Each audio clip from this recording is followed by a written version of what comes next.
One of the requirements for my students in my art classroom is that they be able to interpret a variety of emotions that professional artwork is trying to convey. So I've come up with several different games to do that, and I thought I'd share one with you right now.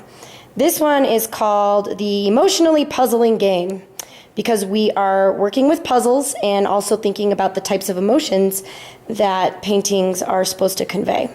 So what happens is a student will get a few different things. They will get an emotions menu, and you can create this on your own, or you can take the one that I have available on my page.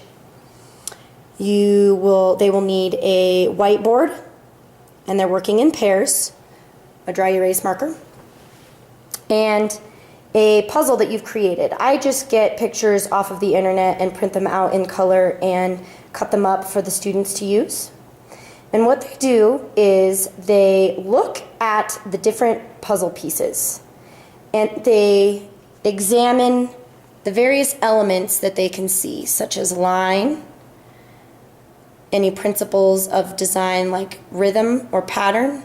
They look at the shapes, the forms, the space, the color, the variety, how it's balanced, maybe some of the movement in these pieces, the value, the texture. They consider all of the elements of art and principles of design, and they predict, by just looking at that and looking at the puzzle pieces, what emotion is the artist intending on conveying with their work. So the students will look at my emotion menu, and if they decide that it is crazy, they will pick the crazy picture and draw it on their whiteboard. And I have all different emotions on my menu: happy, sad, angry, calm, scared, confused, crazy, worried. I've also had students make up their own. And in partners, they divide it down the middle, and each one predicts what they believe the intended emotion is that the painting is going to have. And they also will write down things like what elements support that prediction. So for example, I believe that the colors in these pieces are clashing, so I think that that means that the painting is going to be crazy.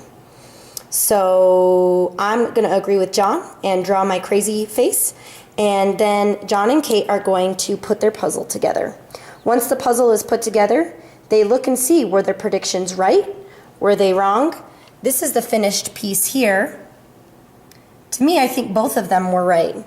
I think for sure it's a crazy painting because there's just lines and shapes and colors crashing into each other.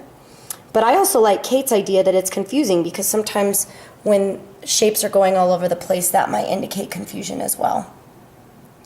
It doesn't really matter if they're right or wrong. They don't gain a point or lose a point if they didn't get their prediction right.